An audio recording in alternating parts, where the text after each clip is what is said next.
Good afternoon. We are back at Woo Woo's workshop. And I'm going to take a few moments to go through a package that I just received. So to my left here is a 5 horsepower TN26. Best I can tell, it's 1950. So I've had the whole magneto apart. I have trouble with the coils. So I'm having trouble finding a replacement coil. But I do have the carburetor off.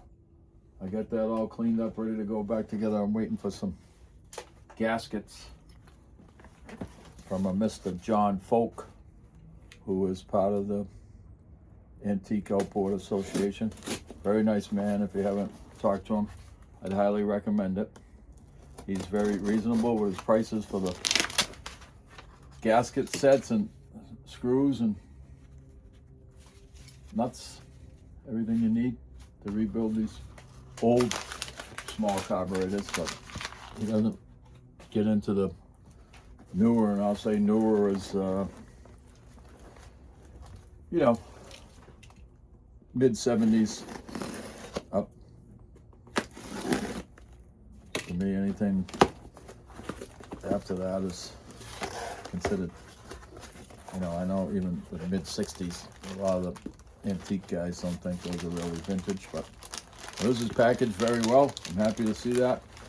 I had a few different messages coming at me from this eBay thing. Just make sure there's nothing I'm gonna toss away. You never know what I throw away. So there you got a little bit of tape up here. So it is a whole assembly, I believe. Again, I'm going to take my time cutting this thing into pieces and pulling it apart.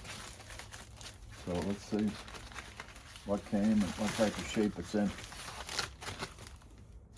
Nice plastic will help keep the moisture at bay. I was just finishing up another video on putting the spark plug wire boots on. That's at 1958, so this looks to be original condition underneath here. Right? I don't see anything that's really been taken apart and tampered with. These wires are a little older, and that's what I'm going to check. Check the wires, because these coils, they're all soldered in. I haven't got my soldering skills up to par yet, meaning I have no skills with the soldering. So, what do I got in here? There's a nice little piece for this, and it should go up. I believe it goes on top of here before you put your flywheel back on. I do have the flywheel right here in front of me. This is, like I said, TN26. This is my 5 horsepower. This is the stuff I have for that. So I try to keep things somewhat organized in my own mind anyway. So I take my voltage meter and just test what came in. This way I'm documenting what I'm doing. I'm hoping everything is wonderful, but you never know until you actually check. So the point I'm trying to make, it's always a good idea to check things out when you first receive them, especially when it's used equipment here. So we can see what goes on. I got my voltage meter on ohms. Just test my meter itself, and that's just the voltage in the wires here coming out. So I'll start with what I believe is the front, the top cylinder. I hit both sides here, see what I got on that. And that's coming up with voltage going through. And then I'm going to take one lead off, put it onto my wire going out. I like that number, 3.778. Beautiful. So I'm going to take this and just look underneath there for a second. Follow this wire down here, out to here. So again, this is the lower cylinder, so that would be this one. I'll take my coil. Just see this screw is loose here, so I can snug that up. So we'll have a good contact. I got a small assortment of small screwdrivers and larger screwdrivers, of course, but let's just snug that up a little bit. That way when I'm going to test, I might actually have some contact. I got that down there on my wire, and then I'll do the same thing and hit the ground. Same numbers basically. 33.77 and I had 3.778. So that's a beautiful thing. So that's the lower cylinder, and then over here is the upper cylinder. So I have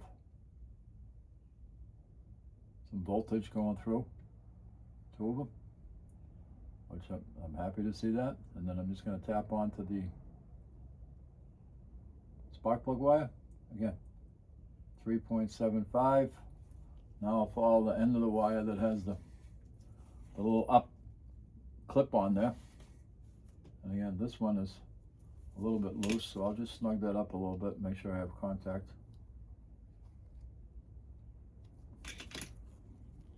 And that's going to go on there, and then we'll hit the same thing, 3.76. So basically same numbers. So I want to thank the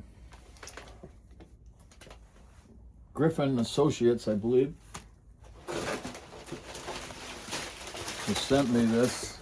His name is Jason Griffiths, North Adams, Minnesota, I believe.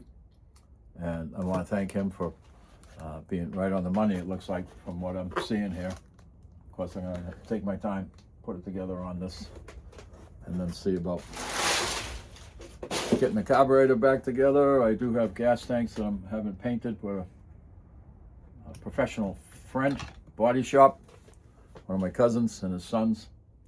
They're going to help me and paint the actual gas tanks and the cowlings. I mean, I can paint the bottom of these things, but I realized those are in the water. Not many people are seeing them.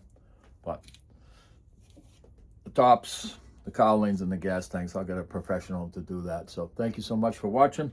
Again, Woo Woo's Workshop. And I'm just going to take a minute to take this off.